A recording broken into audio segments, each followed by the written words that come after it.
এই পৃথিবী দেখতে সুন্দর, শুধু মায়াহার ঘর।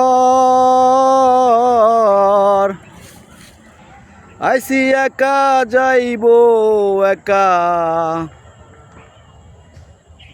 কি যে চমৎকার বন্ধু, কি যে চমৎকার। প্রকৃতির এই নীলাভূমি দেখতে কি সুন্দর, সুন্দর এই প্রকৃতি দেখে আমার মন করে উথাল পাথাল রে মন করে উথাল পাথাল। দেখার মতো সুন্দর জায়গা বুদ্ধিজীবীর ভিতরে, যারা যারা দেখবেন আপনারা চইলা আসবেন এইখানে।